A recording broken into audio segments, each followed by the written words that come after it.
अहमदाबाद में ख्याति हॉस्पिटल में तोड़फोड़, अस्पताल में मेडिकल कैंप में 2 लोगों की मौत पर बवाल, 7 लोग आईसीयू में एडमिट। अस्पताल ने आयुष्मान कार्ड वाले की 10 लोगों की जबरन एंजियोप्लास्टी, 2 लोगों की मौत से नाराज लोगों ने हॉस्पिटल में की तोड़फोड़। महाराष्ट्र के चिमूर में पीएम मोदी ने जनसभा को संबोधित किया, बोले संकल्प पत्र महाराष्ट्र के विकास का संकल्प, महायुति तेज काम करती है। विपक्ष पर हमलावर हुए पीएम मोदी, बोले कांग्रेस लटकाने भटकाने में माहिर, हिंसा और अलगाववाद पर कांग्रेस की राजनीति। महाविकास अघाड़ी पर हमलावर हुए पीएम मोदी, कहा अघाड़ी भ्रष्टाचार के बड़े खिलाड़ी, अघाड़ी को जनता नहीं लूटने देंगे। पीएम मोदी बोले विपक्ष देश को पीछे ले जा रहा, अघाड़ी ने विकास पर ब्रेक लगाने में पीएचडी कर रखी है। इंडिया टीवी से खास बातचीत में बोले नितिन गडकरी, महाराष्ट्र में वोट जिहाद जैसा कुछ नहीं है, बीजेपी एंटी मुस्लिम है, ये नैरेटिव कांग्रेस का, बीजेपी और संघ किसी में भेदभाव नहीं करते। नितिन गडकरी ने कांग्रेस पर किया हमला, बोले जो कांग्रेस ने 60 साल में नहीं किया, हमने 10 साल में किया। नेहरू का इकोनॉमी मॉडल पूरी तरह फेल हुआ।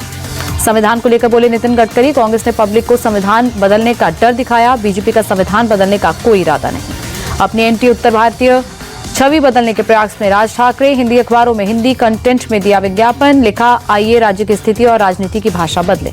उद्धव ठाकरे का बैक चेक होने के मामले पर बोले बीजेपी नेता किरीट सोमैया, उद्धव ठाकरे खुद को शहंशाह समझते हैं क्या? चुनाव आयोग के अधिकारियों ने देवेंद्र फडणवीस का भी बैक चेक किया। अमित ठाकरे के खिलाफ चुनाव प्रचार करेंगे आदित्य ठाकरे, माहिम सीट से शिवसेना यूबीटी के उम्मीदवार महेश सावंत के लिए मांगेंगे वोट। दादर इलाके में शाम 7 बजे करेंगे जनसभा। झारखंड के धनबाद में गृह मंत्री अमित शाह ने जनसभा को किया संबोधित, बोले कांग्रेस आरक्षण विरोधी पार्टी है। अमित शाह ने सोरेन सरकार पर साधा निशाना, बोले झारखंड में घोटालों की सरकार है, 1000 करोड़ का घोटाला किया। झारखंड में आर्टिकल 370 पर भी बोले अमित शाह, कहा चौथी पुश्ते भी आ जाए 370 वापस नहीं होगा। गृह मंत्री अमित शाह ने कहा कांग्रेस और जेएमएम मानते हैं कि जनता का पैसा लूट लिया और कुछ नहीं होगा, बीजेपी की सरकार बनाई है, जिन्होंने पैसा लूटा उन्हें उल्टा लटका दिया जाएगा। जेएमएम के घोषणा पत्र पर झारखंड बीजेपी अध्यक्ष बाबूलाल मरांडी, कोई उनके घोषणा पत्र पर क्यों विश्वास करेगा, वे झूठ का पुलिंदा है।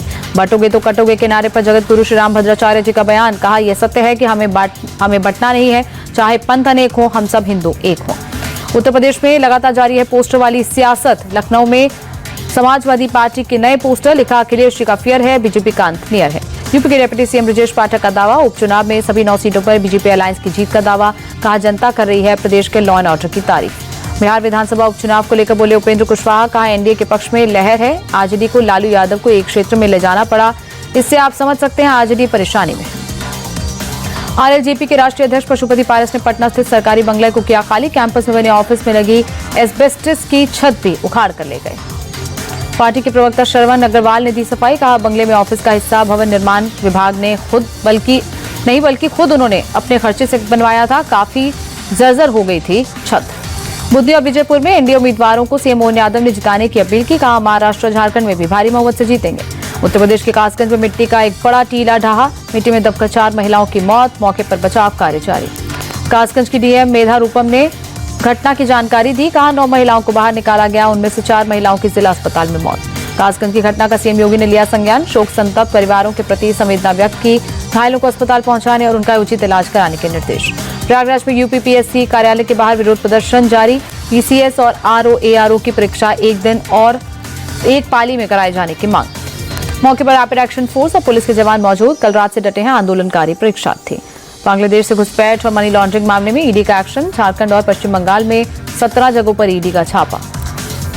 पश्चिम बंगाल के 24 परगना में ईडी की छापेमारी, अवैध घुसपैठ और मनी लॉन्ड्रिंग मामले को लेकर बारासात में एक महिला के फ्लैट की तलाशी में जुटी ईडी। कर्नाटक में लोकायुक्त पुलिस की बड़ी कार्रवाई, 6 जिलों में 25,000 ठिकानों पर रेड, 3 अधिकारियों के ठिकानों पर रेड। दिल्ली में भारत रूस अंतर सरकारी आयोग के 25वें सत्र में बोले एस जयशंकर, हम 2030 तक 100 बिलियन अमेरिकी डॉलर के व्यापार लक्ष्य को प्राप्त कर लेंगे। एस जयशंकर बोले रूस हमारे लिए उर्वरकों का एक प्रमुख स्रोत बनकर उभरा, कच्चे तेल, कोयले और यूरेनियम की आपूर्ति भी महत्वपूर्ण। तमिलनाडु के रामेश्वरम में पंबन सड़क पुल पर विरोध प्रदर्शन, भारतीय मछुआरों की रिहाई की मांग। श्रीलंकाई नौसेना ने कई भारतीय मछुआरों को किया है गिरफ्तार। बांदीपुरा के नागमार्ग में सेना और आतंकियों के बीच एनकाउंटर, आतंकियों ने इलाके में की फायरिंग।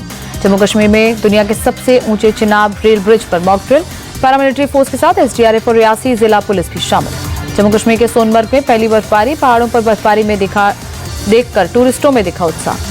शाहरुख खान को धमकी देने वाले मामले में पुलिस का एक्शन, छत्तीसगढ़ के रायपुर से पुलिस ने शख्स को हिरासत में लिया। अभिनेत्री और बीजेपी नेता रूपाली गांगुली ने सौतेली बेटी ईशा वर्मा के खिलाफ किया मानहानि का मुकदमा, 50 करोड़ मांगा मुआवजा।